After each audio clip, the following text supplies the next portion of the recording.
Stranger things season 5 का trailer काफी कुछ बता रहा है कि एंड गेम क्या होने वाला है इस पूरे स्ट्रेंजर थिंग्स फ्रेंचाइज का। और इसके बारे में काफी टीज है ट्रेलर में, इसको आप धीरे धीरे समझोगे तब आपको पता चलेगा। पहला टीज है मैक्स के बारे में कि मैक्स काफी इंपॉर्टेंट होने वाली है इस पूरे सीजन में, क्योंकि मैक्स को पूरे ट्रेलर में दिखाया गया है कि वो है कोमा में और उसे ये लोग सेव कर रहे हैं। और वहाँ एक और चीज दिखाई गई है कि डेमोगोर्गन का अटैक हो रहा है और कई बार वेकना अटैक कर रहा है मैक्स पे। वो मैक्स पे अटैक कर ही क्यों रहा है अगर उसके लिए मैक्स इंपॉर्टेंट नहीं है, अगर मैक्स उसके लिए डेंजर नहीं है। मैक्स उसके लिए डेंजर है, इसलिए वो वेकना मैक्स पे अटैक करवा रहा है और वो चाहता है कि मैक्स जिंदा ना रहे। ये एक पहला उसका गोल है कि वो मैक्स को मारना चाहता है, क्योंकि कहीं ना कहीं वो मैक्स से डर रहा है। शायद वो किसी स्टेज में पहुंच चुकी है, कुछ ऐसा है मैक्स के साथ जुड़ा हुआ जो जुड़ चुका है लास्ट टाइम जब वो कोमा में गई है, या फिर जो भी उसका फाइट हुआ था अपसाइड डाउन में सीजन 4 के एंड में। इसलिए वेकना को पता है कि उसे मैक्स को मारना होगा, नहीं तो मैक्स काफी खतरनाक साबित हो सकती है उसके लिए। दूसरा है विल। विल काफी इंपॉर्टेंट होने वाला है वेकना के लिए, जस्ट लाइक मैक्स। पर मैक्स अदर वे में इंपॉर्टेंट होने वाली है और विल अदर वे में। विल उसके लिए जरूरी है क्योंकि वो दुनिया जीतना चाहता है। वो इस दुनिया को कैप्चर करने के लिए उसे विल की जरूरत है। एक होता है ना, एक वेसल की जरूरत होती है। जो वेसल उसके लिए विल है, जिसके थ्रू से सब कुछ कर सकता है, उसका हेल्प उसे चाहिए ही चाहिए। ये सीजन 1 से एस्टेब्लिश हो गया था और फाइनल एपिसोड में ये काफ़ी बड़ा इंपॉर्टेंट रोल प्ले होने वाला है कि कितना जरूरी होने वाला है विल वेकना के लिए। वेकना से सेव तो जरूर करना चाहेंगे ये लोग, पर सेव नहीं कर पाएंगे क्योंकि विल को वो ले जाएगा, वो मारेगा नहीं उसे, क्योंकि वो उसका इस्तेमाल करना चाहता है। और विल ही है जो उसे ये सारी फाइट जीतने में मदद करेगा और अपसाइड डाउन को थोड़ा बड़ा वे में जाने में मदद करेगा। वेकना के लिए विल काफ़ी इंपॉर्टेंट होने वाला है। हो सकता है सीजन 1 का कोई कनेक्शन भी हो और ये भी दिखाया जाए कि सीजन 1 में विल को क्यों चुना था वेकना ने वेसल के लिए। पहले तो वेकना ही चुना गया था अपसाइड डाउन के द्वारा, अब वेकना ने विल को क्यों चुना और क्यों ये चीज़ें इस तरह से वर्क कर रही है, क्या कनेक्शन है, ये जरूर दिखाया जाएगा इसमें। सीजन 1 से कनेक्शन साबित करके इसे दिखाया जाएगा, क्योंकि याद करो सीजन 3 या सीजन 4 में शायद 11 के भी पास्ट लाइफ को दिखाया गया था, वहाँ से कनेक्शन स्टेब्लिश किया गया। तो यहाँ भी कुछ वैसा ही किया जाने वाला है, कुछ वैसा ही दिखाया जाने वाला है। जब विल पहली बार अपसाइड डाउन में गया था तो क्या हुआ था और किस तरह से कनेक्शन स्टेब्लिश हुआ है और क्यों इतना जरूरी है विल। क्योंकि जरूरी है, वो बोलता है एक आखिरी बार तुम्हारी जरूरत है, तो वो फिलहाल उससे नहीं मारने वाला है, पर इस्तेमाल करके जरूर मारेगा। पर हाँ, विल के बिना वो नहीं कर पाएगा। वो जिस बिग प्लान की ओर जा रहा है वो big plan without will impossible है। अब आते हैं Steve, Nancy and Jonathan. Steve, Nancy and Jonathan में नैन्सी को एक बार रोते हुए दिखाया गया है और उसके हाथों में ब्लड लगा हुआ है।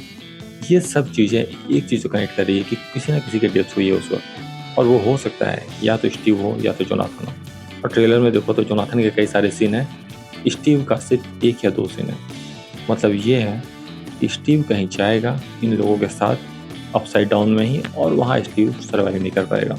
डेफिनेटली स्टीव की डेथ होने वाली है, और यकीन मानो जो पहले 4 एपिसोड रिलीज होने वाले हैं उसके चौथे एपिसोड में स्टीव की डेथ होगी, और हो सकता है उस चौथे एपिसोड में ही मैक्स कोमा से बाहर निकले। ये 2 बिग चीज़ें करके वो एपिसोड 4 को इतने बड़े वे में एंड करेंगे ना कि आप क्रिसमस का वेट नहीं कर पाओगे जब अदर एपिसोड रिलीज होंगे। इस ट्रेलर इस चीज़ को पूरी अच्छी तरह से बता दिया है कि स्टीव की डेथ पहले 4 एपिसोड में ही हो जाएगी। हो सकता है पहले 2 में हो जाए, मगर मेरा बेट है कि चौथे एपिसोड में होगा, क्योंकि चौथे एपिसोड से कट किया गया है। अगला एपिसोड क्रिसमस में आएगा, तो इसलिए वो काफ़ी अच्छा क्लिफ हैंगर होगा। दूसरा है अभी तक 11 कैसे वेकना को डिफीट करेगी ये अभी पता नहीं है। हो सकता है स्टीव मदद करेगा, हो सकता है मैक्स मदद करेगा, पर 11 क्यों इंपॉर्टेंट होने वाली है और किस तरह से वो डिफीट करने वाली है ये पता नहीं, क्योंकि 11 की पावर राइज हो चुकी है और वेकना की पावर बहुत ज़्यादा राइज हो चुकी है। वो बहुत ज़्यादा बिग वे में जा चुका है, पूरा ही वर्ल्ड को तबाह करने का मन बना लिया है। पूरा ही अपसाइड डाउन ऊपर ले आएगा, पूरा ही जो उसका जो दुनिया है, जो 11 लोग जहाँ रहते हैं, जो रियल अर्थ है, उसे ही पूरा तबाह कर देगा और उसे पूरा वैसा ही बना देगा जैसा अपसाइड डाउन था। और शायद पहले से ये प्लान था कि अपसाइड डाउन को यहाँ लाना और पूरा फैला देना। 11 को जो पावरफुल दिखाया था हर सीजन में, उसमें एक कंट्रोल था, उसमें एक चीज़ें थी, जैसे वो पावर यूज़ कर रही थी उसको इफेक्ट होता था। जो 11 को दिखाया गया था वो 11 अपने फुल पावर में नहीं थी। अब 11 अपने फुल पावर ज़ोन में है। अब वो जो पावर यूज़ कर रही है उसका इम्पैक्ट उस पे नहीं हो रहा है, तो इसका मतलब ये है कि अब 11 को फुल पावर में दिखाया जाएगा और वेकना को भी फुल पावर में दिखाया जाएगा।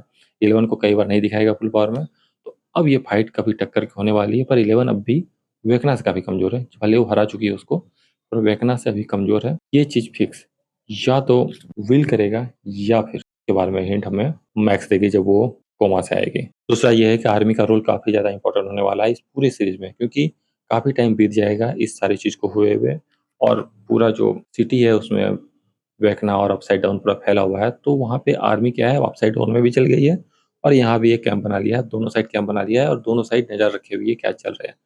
पर यहाँ आर्मी क्या करेगी, वो जिस चीज़ को इस्तेमाल कर सकती है वो इस्तेमाल करेगी। अगर उन्हें लगता है कि 11 का सैक्रिफाइस करके चीज़ें फिक्स होती है, तो वो ज़रूर फिक्स करना चाहेंगे। लेकिन वहाँ वो पीछे नहीं हटेंगे, दुनिया बचाना है। तो ये चीज़ें हैं कि इस तरह से जो चीज़ें रिसर्च फोल्ड आउट होगी, वो काफ़ी बुरे वे में जा सकती है 11 के लिए, मैक्स के लिए, इन सब के लिए। ट्रेलर का सबसे अच्छा बात ये रहा कि 11 और हॉपर कई बार साथ दिख रहे हैं और पूरे ट्रेलर में शायद वो एक टीम की तरह साथ ही नज़र आने वाले हैं। जो पिछला टीज़र जो आया था उसमें भी दिखा था और इसमें भी दिख रहा है कि 11 और हॉपर साथ नज़र आने वाले हैं और साथ ही चीज़ें जाने वाली है और वो साथ ही जितने इवेंट होने वाला है उसे फॉलो करने वाला है। ये अच्छी बात है क्योंकि कई सारे सीज़न में हम 11 और हॉपर को अलग-अलग देखे हैं और चाहते थे वो एक साथ नज़र आएँ पर इवेंट ऐसे होते थे कि वो अलग हो जाते थे और फिर वो साथ आते थे सिर्फ़ फाइनल सीज़न के लिए, सिर्फ़ फाइनल एपिसोड के लिए वो साथ आते थे। इस बार ऐसा नहीं है, हॉपर और 11 का काफ़ी chaotic मोमेंट देखने को मिलेगा और काफ़ी बार वो साथ देखने को मिलेंगे, जो एक अच्छा मोमेंट बनाएगा। आई मीन ये काफ़ी ज़्यादा फैन डिमांड में भी था ये तो